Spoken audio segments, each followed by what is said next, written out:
Is going up, and we're going to get started already. My name is Kopano Ratele, and I'm going to be facilitating this. And thank you, Malose, for inviting me to join you. In these times of COVID, we have to do it this way, but I'm sure we'll have other chances just to do it bodily. I'm going to give you just a quick lineup. Basically what we're going to do, I'm going to start by introducing Malose. And then later on, I'll introduce two other people, Hilton and Marumo, who feature in the book. And I just met them, and it's been such an amazing thing because this is the third time I read the book, and I don't want to know their pseudonyms, the names that they're given by Malose in the book. So after Malose has spoken, Malose will take about 17 minutes, 18 minutes, just to telling us about what I'll tell you, what he'll tell us about. And then I'm going to invite, after Marumo and Hilton, I'm going to invite you all to pose questions in the Q&A bits of your connections. And then we'll take it from there. I have some questions interspersed throughout the time we have together. Malose is going to talk about this, but let me say, there are parts of this book that really look like, that read as if, and there's one part where Malose talks about young fathers, and we have two fathers in the book. And when you read the book, you will see Malose reveals that one of the young men who's the boys who had become a young man by then, what happens to them. It's like a detective story at that moment. It's a certain rapidity to it that I really like. But reading the book, you get in touch with the lives of these young men who are 14, 15 around the time that Malose meets them. And here we have two of them now, 29 and 30. What an incredible journey. I mean, one of the defining things for me in Malose's book is the dedication that he sat with you for 11, 12 years. I mean, that's an incredible thing. It's a unique thing in the studies of boyhood, of manhood and masculinity. And the book, as the title says, the book is located in Alex. It's a township just across the bridge from Sandton in Gauteng, Johannesburg. And so every few pages, every chapter, you will see Alex appearing. But the life of Marumo and Hilton and other boys, how difficult it is, how challenging it is. And I spent some of my time in my youth, as a matter of fact, in Alex at 15. So I know how challenging life can be right there. And that's the place where I was first robbed. And I thought I was also one of those Tsotsi masculinities, but I was robbed in my teen at some point in Alex. The book is also about fathers. We'll talk about fathers, hopefully at some point. It's about academics, meaning academic achievement versus a Tsotsi masculinity that Malose uses quite a lot. And Malose will talk a little bit, I hope, about this Tsotsi masculinity and then another kind of masculinity, which we call sex jaru. Sex is a big thing. And he has this point, Malose, I hope you can touch it, that as boys, as young men, we want to be seen as having sex, but also have these anxieties because we might be sexual underperformers, shall we say, sexual failures, so girls and sex are a big theme for heterosexual boys. The book also talks about homophobia, and two of the young men are gay. Malose might touch on this, and then work at some point. And then the last chapter is about safe spaces. The book has death in it. There's death in the book. You want to read that.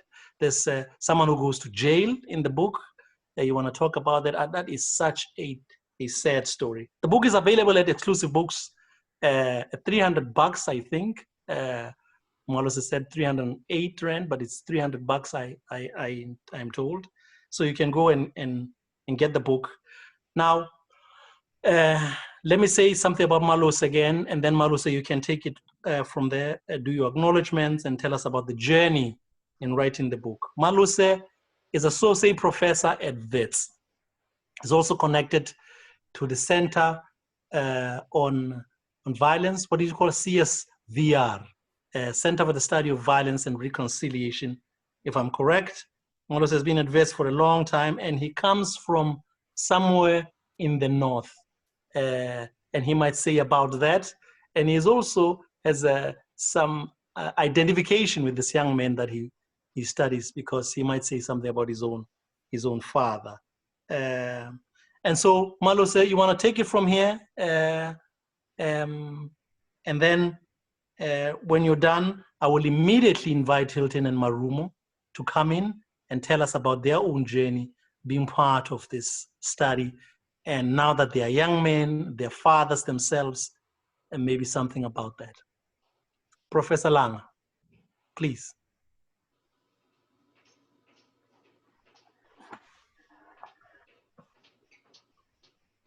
Your mic is off. Can you switch it on, yeah? Thanks, Kopano, for the brief introduction. I'm not sure if you can see me, Prof.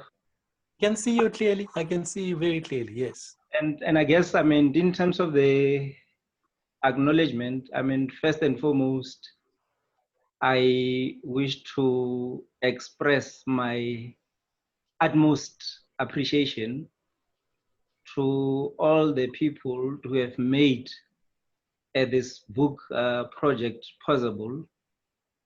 And if I were to get into listing everyone, I mean, I only have about 15 to 17 minutes. I'll take an hour in acknowledging almost everyone.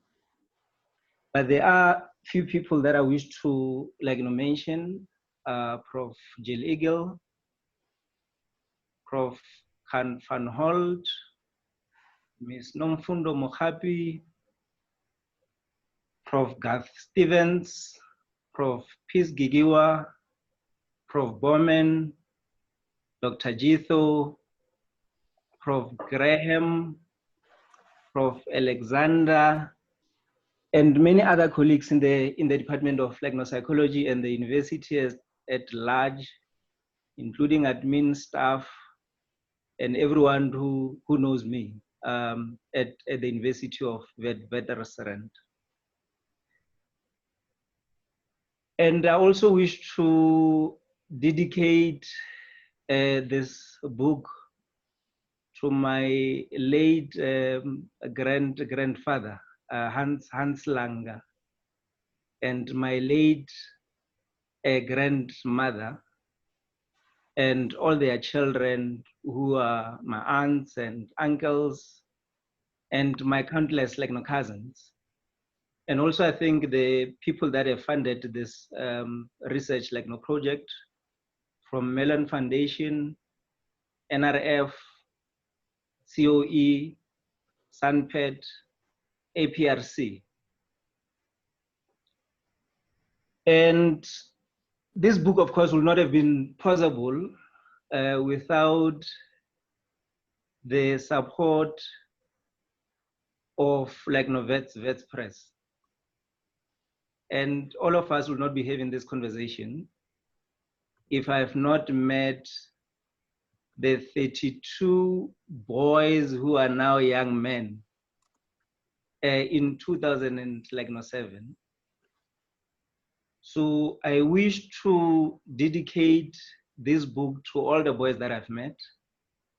It has been an honor and privilege for me to have interacted with them. Lastly, thanks to all of you for joining us this evening, and the organizers of this launch for the book. And my cousin, said, I need to say this, that June is my birthday month, and I needed to mention this. So I guess this part is mainly dedicated to her. Generally, people that know me, I'm a very shy person, quite reserved. But I guess in preparation to this conversation, Kopano said to me, Malose, the cat is out of the bag. You can no longer hide anymore. So if I were to quote him, your life won't be the same after this book. And please enjoy the moment.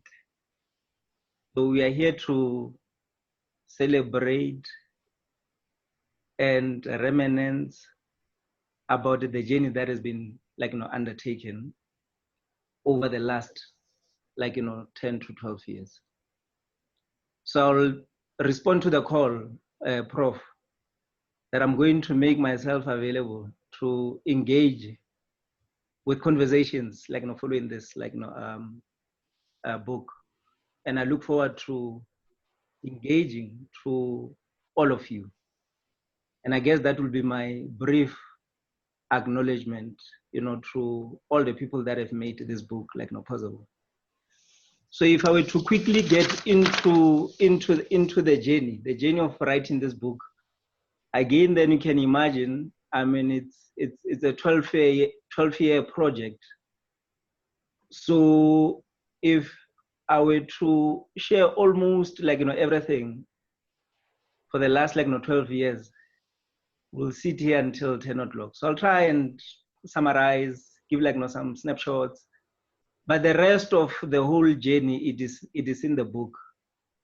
But of course, the book started when I was working as an intern in one of the correctional services, centers, that's prison.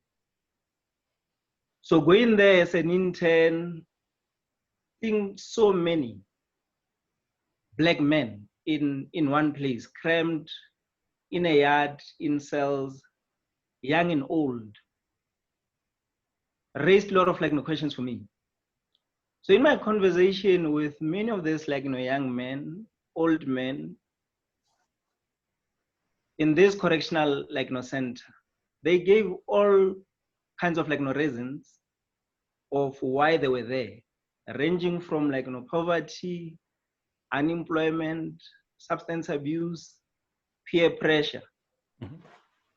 But at the center of everything that they've said, there was always a strong connection between the construct of hegemonic masculinity and the involvement in criminal activities. Even in the correctional center, their involvement in gangs ranging from being a member of the 26, the 27, the 28, the Big Five. Again, the involvement was centered around the construction of hegemonic masculinity. So of course, as a young intern, I was left with a lot of questions about the state of Black men in South Africa. And the key question that I asked myself was that, is it possible for young men, especially young Black men, not to subscribe to all these notions of hegemonic masculinity? Because in talking to all these men in prison, it sounded as if everyone complies with these practices of what it means to be a male person. And if it is possible for one not to subscribe to these practices, what will that process entail? And of course, by then, I was a qualified counseling psychologist, and I was mainly interested in the psychological, emotional, mental processes of what it meant to be a boy. What are the emotions and what are the feelings associated with positions that one may take in terms of like, you know, either hegemonic or subordinated, like, no forms of like no masculinity. Either position taking hegemonic or subordinated. The key interest was about the cost associated with certain positions over the other. Because in the book, I argue to say, whatever position that you take, there's a price that you pay. Whatever position that you take, there are emotional costs like involved. So obviously, in summarizing, like, you know, the book, for those that will be reading it. No, we say those that will be reading it. That will be reading it. Those that will be reading it. Thanks, Kopano. It's about the emotional world of being a man. That's the key, like, you know, argument about the book. The emotional, like, you know, world of being a boy, of being like a man. So quick fast forward, you know, in terms of how this, like, you know, study was, like, you know, conducted. You'll find a lot of details in the book, but I'll just give a snapshot. Is that I went to, like, a few, like, high schools in Alexandra Township, and these boys were chosen, like, randomly. They volunteered to be part of this, like, study, and I gave them disposable cameras with a very simple, like, instruction. My life as a young boy in a new South Africa. And with the disposable camera, they could only take 27, like, pictures. And I must say, it was fun. It was, like, exciting. And I gave them strictly, like, 2 weeks. But 2 weeks after, when I went, some boys said, hang on, we have not taken even a single photo. Because many of them said, look, I need to think about what it means to be a boy in a new South Africa. So already there, the fact that they needed to think, it raised, like, no questions for me, you know, because there's always this perception to say, no, boys are very disorganized, very haphazard, they don't think things through. And they said, hang on, we really want to plan. And I want to make sure that I take relevant, like, pictures that will truly represent, like, who I am. So the details of this are given, like, in the book. But in total, I mean, I'm sitting with more than 500, like, photos, which I still need to do something, like, about. But some of the pictures, as you will see in the book, of course, it's about, like, cars. There were a lot of cars, and I remember one boy saying, "Look, I'm only short of, like, 2 pictures. There's this particular car that I want to take, but I can't find it in all the places that I've gone to. I still need to go and definitely make sure that I get this car."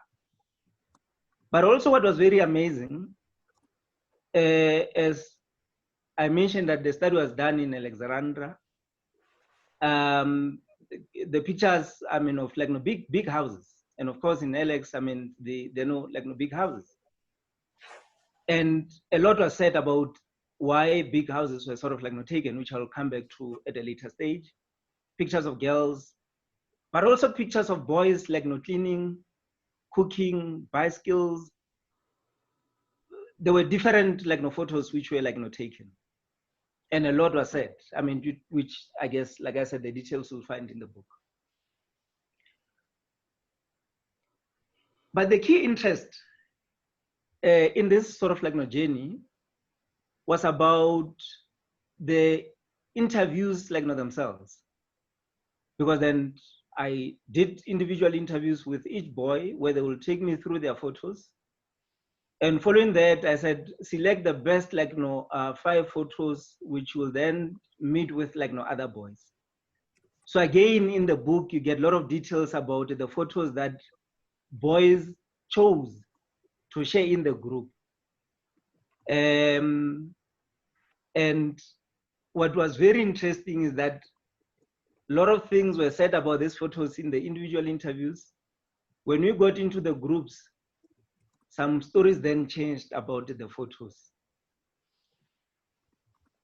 And on the whole, the journey was supposed to have stopped there, in terms of what I needed to do.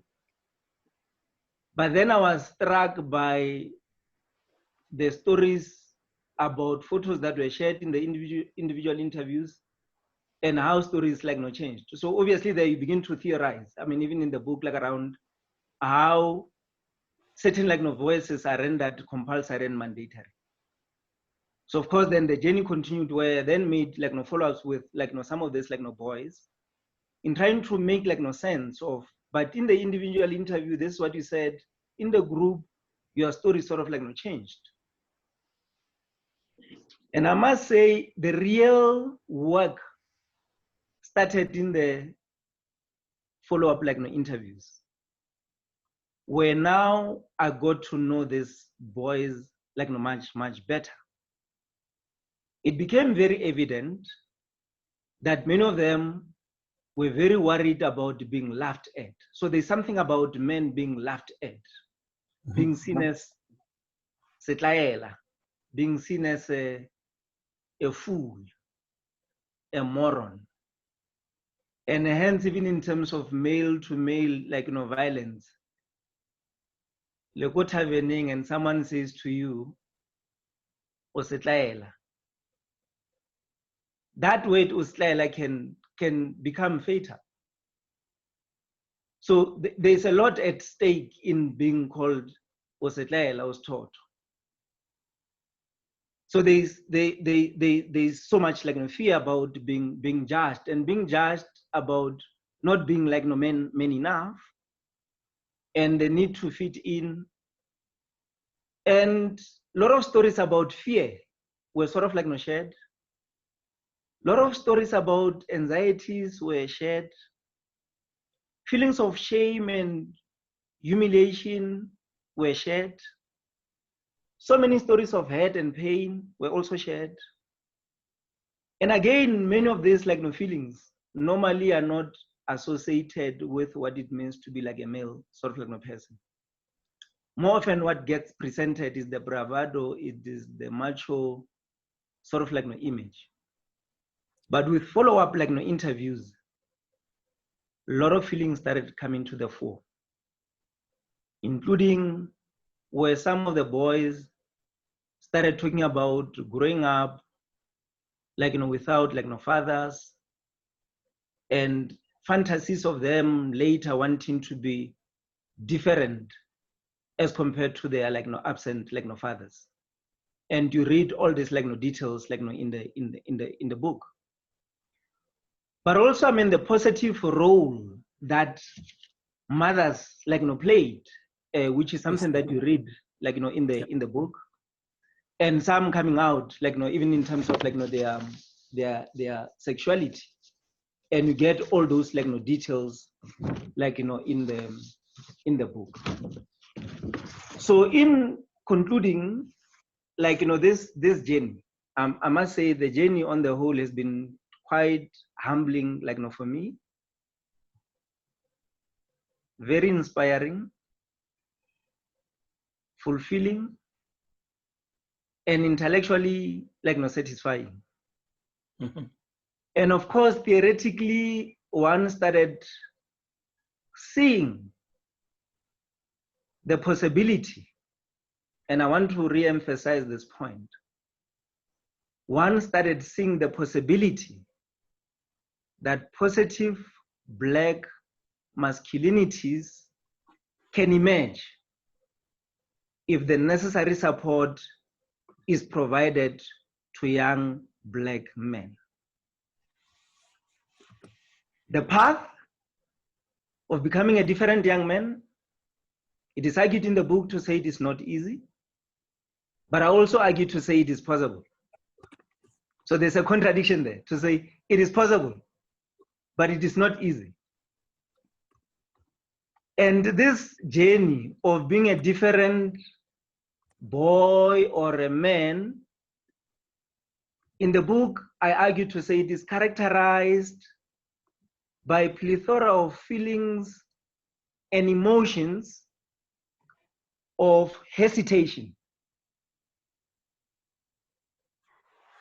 Feelings and emotions of hesitation.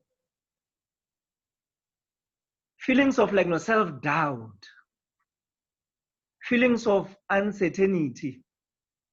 Feelings of ambiguity. Feelings of conflict.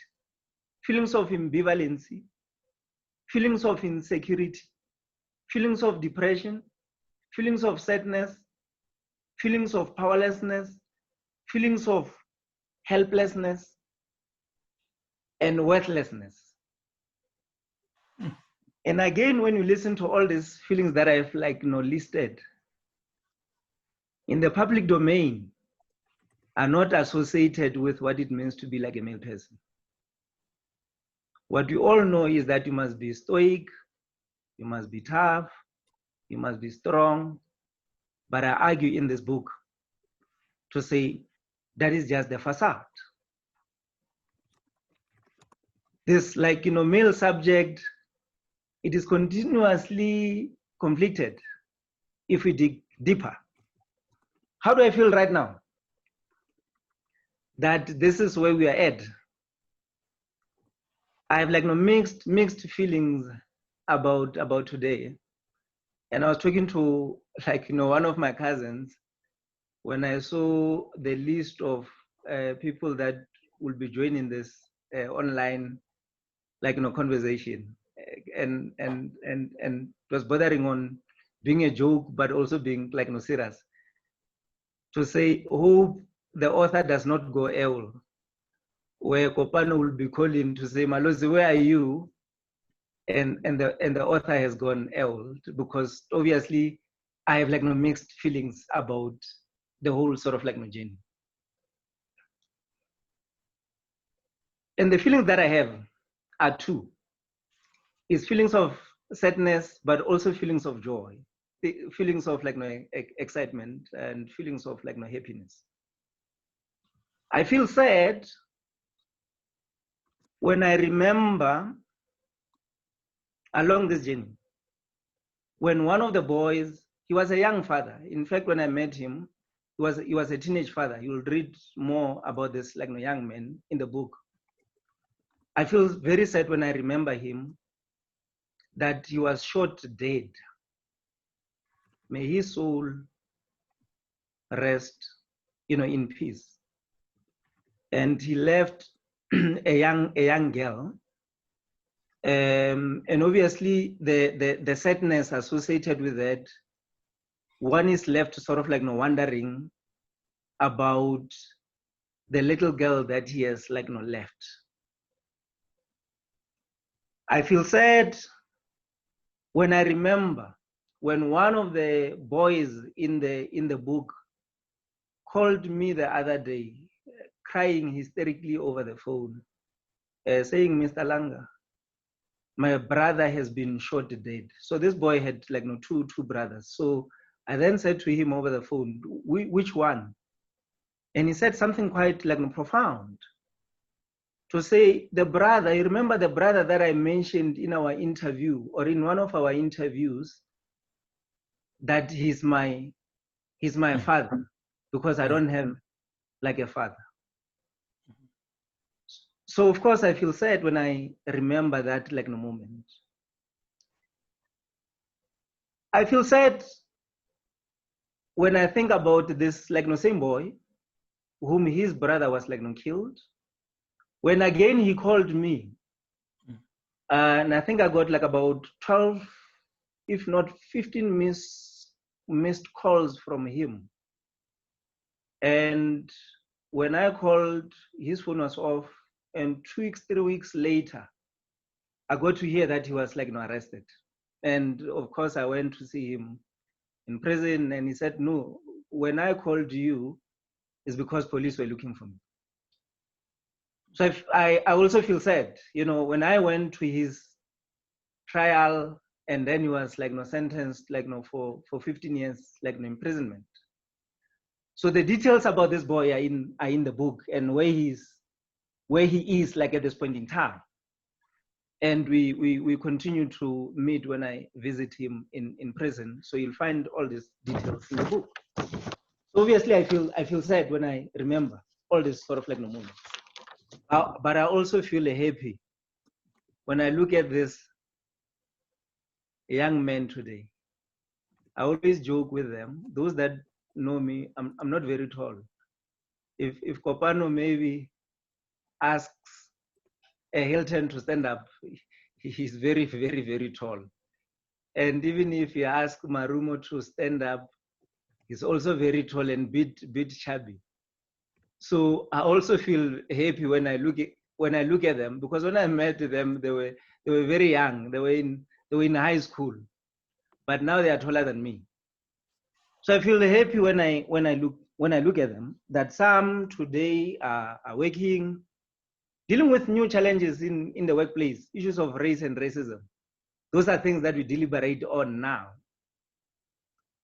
I feel happy that now, if you read in the book, we used to meet at some of these high schools, but now I visit some of them in their homes, not their homes, their own houses. Mm-hmm. I feel happy when I meet them. I greet their children today.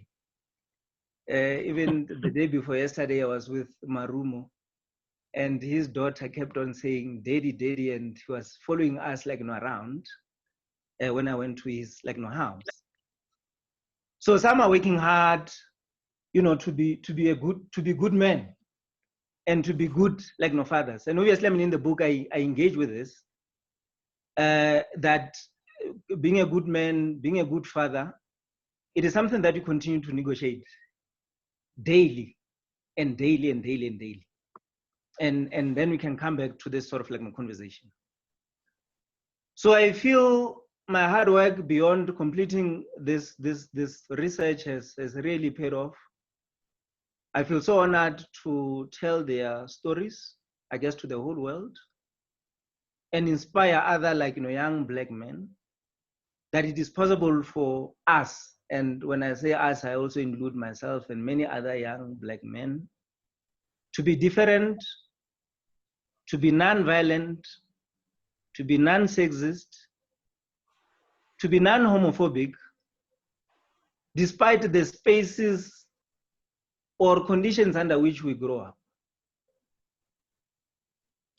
I want to repeat this point, Kopano, that I feel honored to tell their stories to the whole world and inspire other young Black men to say it is possible for us to be different, to be non-violent, to be non-sexist, to be non-homophobic, and aspire for justice, for equality,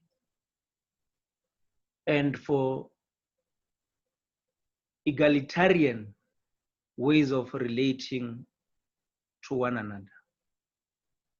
My journey ends here, and the details are in the book. And I wish to thank all of you for making time to be part of this conversation. And I thank you. Thanks, Malose. Wonderful. It's such a lot. So people have been asking some questions. We're going to come back to them. But of course, when you open up, they can pose them directly to you. And I like the way you've captured. This is a book about the emotional world of boys, of young men. Hilton and Maroon, at 30, you are still members of the African National Congress Youth League. So you're young men.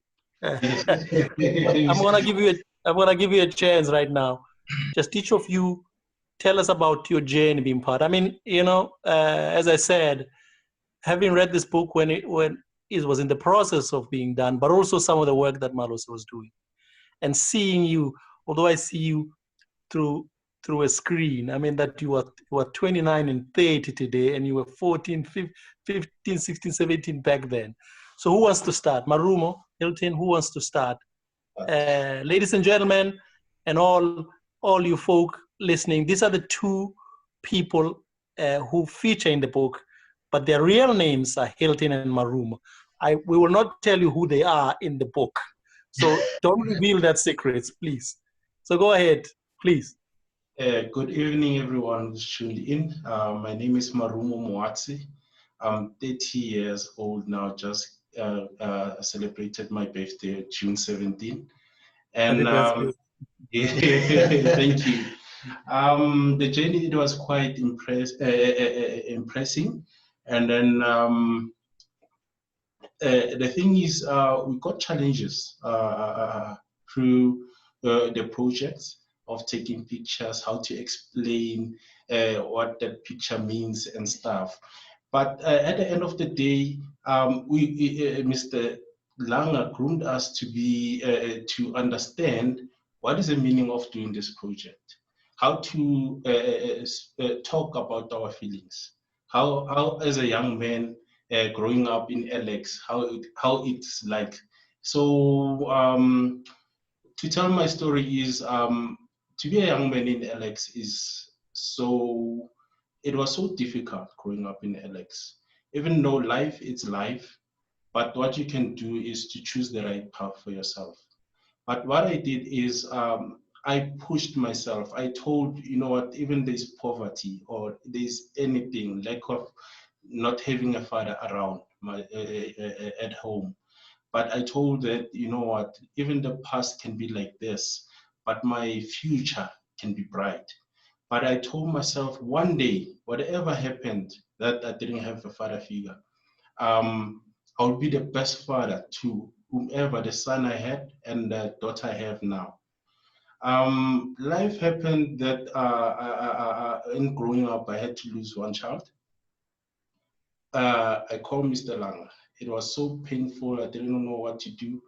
And then he told me to get counseling with my wife now. And we did so. It was so helpful. I think most men, we struggle to talk about what we feel at the present at times. And then before, maybe it was so difficult for a man to voice out. But now it's important for everyone who has issues that is surrounding them to talk about them. And then the thing is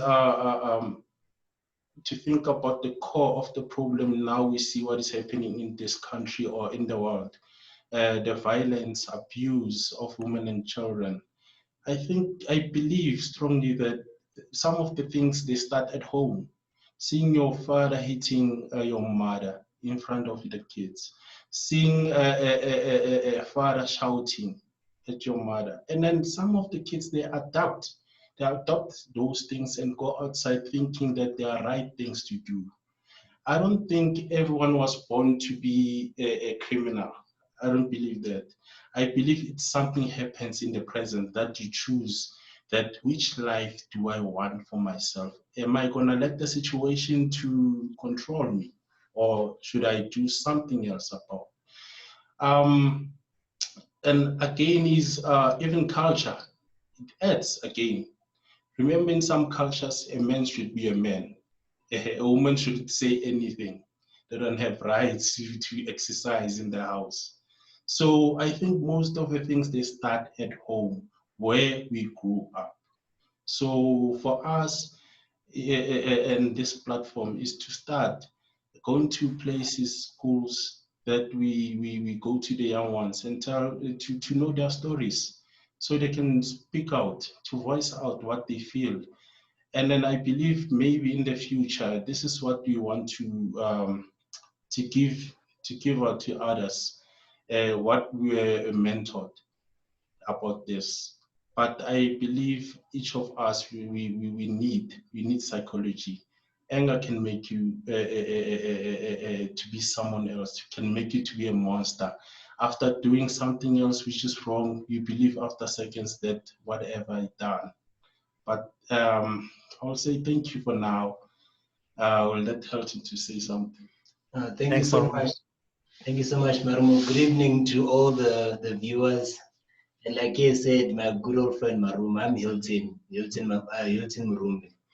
And for me, the whole journey was amazing.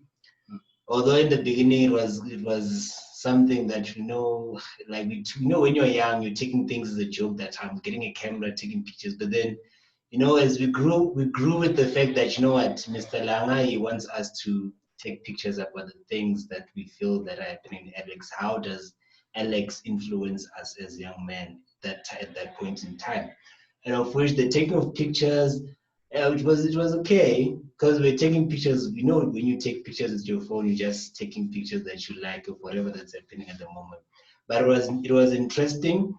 And then I'll actually like to take this platform to thank Mr. Langa for making it possible that I get to meet this man called Marumo right now. Because I believe at some point, us being in that project with Mr. Langa, it made us have a strong foundation of us being who we are today. Because after that project, we ended up being friends from there on and continued even now.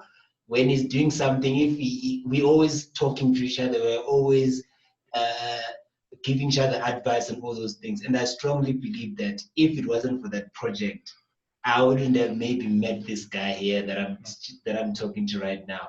I doubt that my life would have ever been the same. But so in a nutshell, for me, the whole project, it was fantastic because I got to learn that, because we know when you are in Alex, you are hearing a lot of voices. A lot of people are trying to influence you, telling you that, what, as a man, you need to act in a certain way. You need to have a lot of girlfriends. You need to make sure that when other men see you, they see you as this strong person.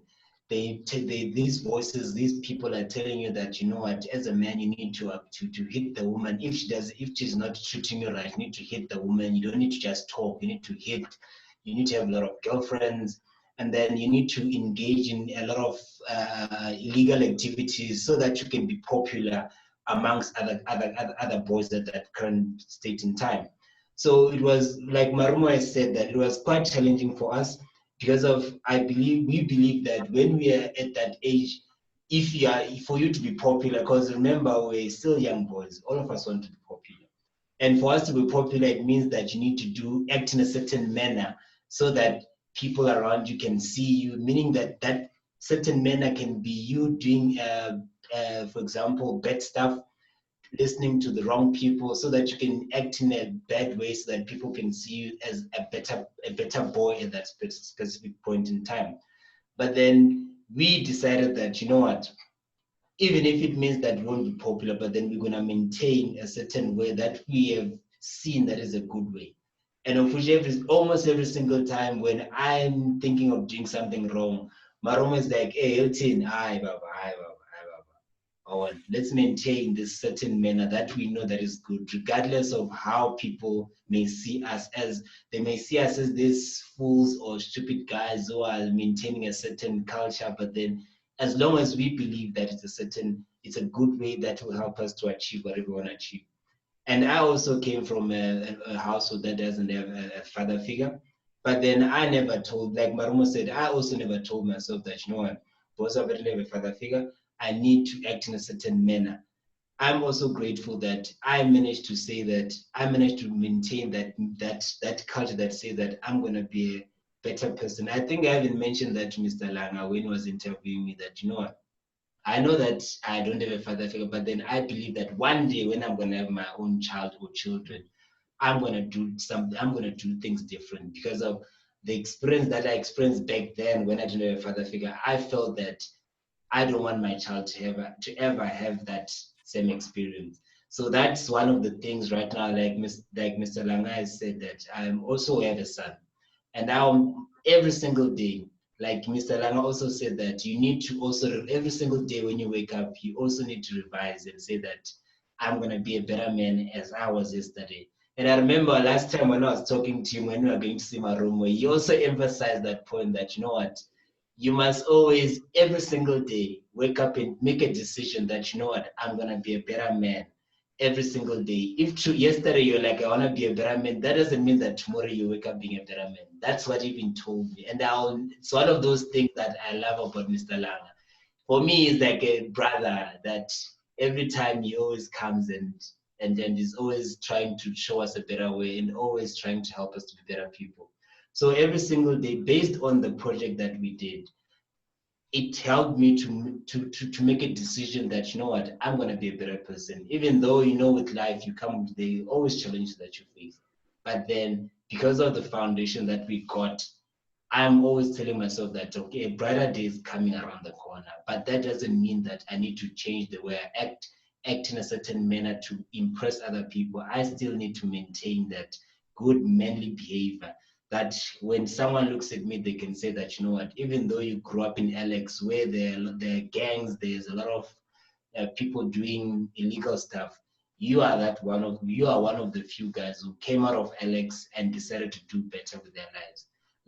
Like to add upon what Marum was saying, that me and him, because of how much this project actually influenced us, we ended up deciding that we want to also to start something like a project in one of the schools, where we're going to, like, we haven't come up with a name, but so far what we have is how to become a man, how to be a man.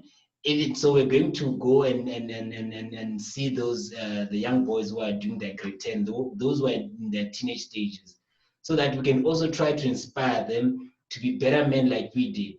Because even though it was only maybe, for example, 32, I don't know about the other guys. I'll talk about me and Marumo, for example. Even though it's only 2 families, right now, Mr. Langa had turned 2 families into better people. Because of, for example, now I won't be the same. I'm going to make sure that I'm going to be a better son, a better dad to my son.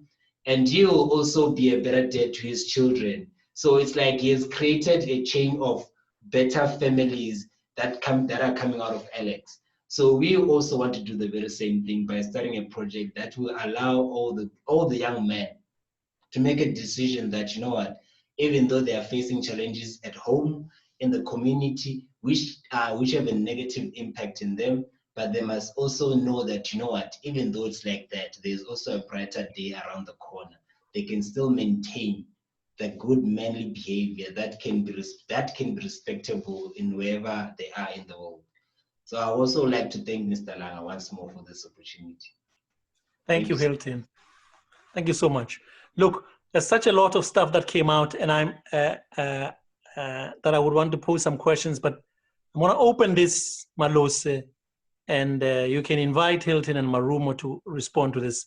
And let me just ask the people to ask questions, but there are 2 that are already been posed here on the question and answer panel, and one of them is basically to Marumo and Hilton. You've already answered part of this, but Malose, you want to get started. How can you make the message in the book or the book itself accessible to boys who currently find themselves in relatable contexts? And basically, you're saying this, that, and this is what I'm getting this idea even more. The last chapter of the book, Malose talks about, makes kinds of tentative recommendations, conclusions, including making spaces available for boys and young men to talk. So that's part of it. You can take that further. And here's a long one. This one was from Ngintla Mdlulu, who says, so how do you think the book or his message can be made accessible? And I think the book is written in an accessible way. So, but other things I get is asking. Another one is a little harder and much more difficult, Malose. It says, well, Alexander, for instance, is a difficult place to be. I mean, you know all of this. How can you think that young men, boys, have a choice to make different kinds of masculinities in such a context? How can we ask young boys to value life differently when the society around them does not value their life? Really, this is an important question. So those are two opening questions. And if anybody wants to pose a question, please do so. Malose can take a bunch of them at once, and you can go right ahead. Malose, you want to get started with those two questions about the difficulty of growing in a place, and this is part of your title, this idea of a township. How can you make people growing in a tough place?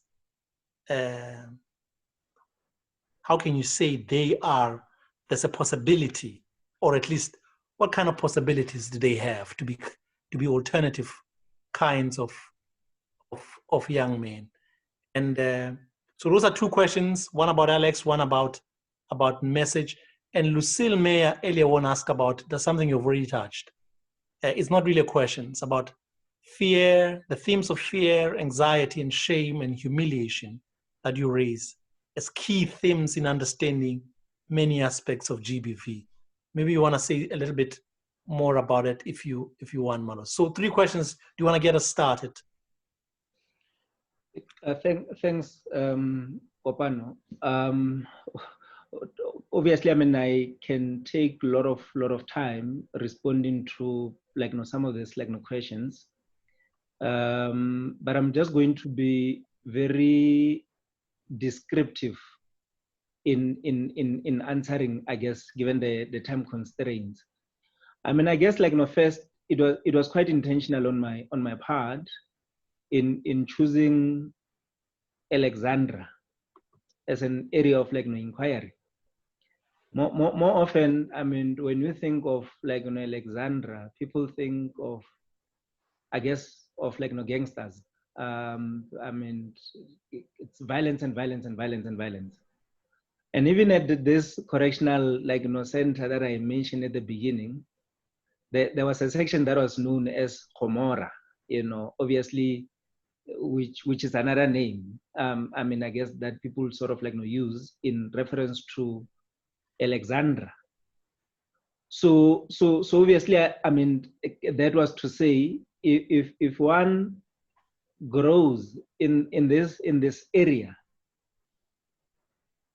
is there a possibility? And obviously, I mean, even taking the history, because in the book, I give the history of Alexandra and its contribution to the anti-apartheid sort of struggle, where I talk about, I guess, struggle, masculinities, militarized, identities, and there's a past. I mean, there's a part in the book where I try and connect, I guess, the history and the present, and I guess that was part of the motivation to say in a new dispensation. I mean, given, I guess, the constitution around equality and opportunities that are opening up for many young people, is it possible for one to be different in this context?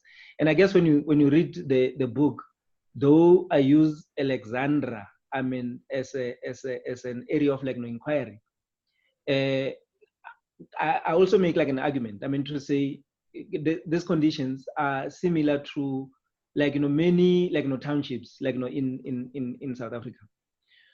So in terms of the GBV, I mean, the book does cover this theme, and of course, when you listen to what I call the public self and the private self, there are a lot of things that, especially in the group interviews, and you hear this more often, even sort of public spaces, on how issues are being spoken about, and also how men generally talk about issues. But when you get into the private space, you begin to get a different picture. And obviously what I sort of recommend is that there's a need for safe spaces to be created. And when I say safe spaces, I mean spaces where issues can be ventilated on in group context, but also individual sort of like spaces. But we know in our communities, such resources are not easily sort of like available. But obviously, I mean, I guess the book can serve as a resource, even in terms of how do we deal with the issue of violence in this country.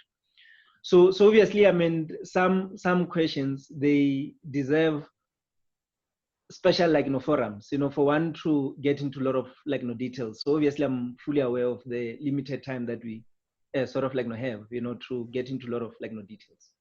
Thanks, Kopano. Okay, Maruma, Hilton, you want to say something? But listen, I see Roshan in the Q&A answer. I see Bladen Zemande. I don't know whether it's Bladen Zemande that I see a lot of people commenting. And if we want to take a lot more, and I told you that I have a lot of questions just in case, but I will not answer any questions. So if we keep it short, I know. So I must ask Lee, how long do we have? Because I mean, there's such a bunch of questions here. Lee, you want to say how long we have, by the way? Lee might not be there. So we are out of time. So I'm just going to ask one. It's not even a question. We're out of time because Pomla was asking about enablers of boys and men who want to be different men. What are these?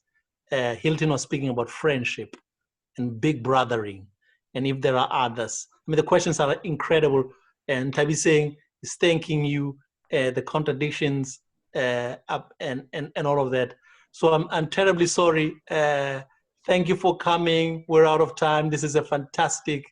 Thanks. Blade says thank you. It's him. And Malose, you have to have this in person when you reopen, but also in other spaces. Ladies and gentlemen, on all you queer folk out there, thank you for coming. Please, the book is at Exclusive Books, and you can make contact with WordPress if you want.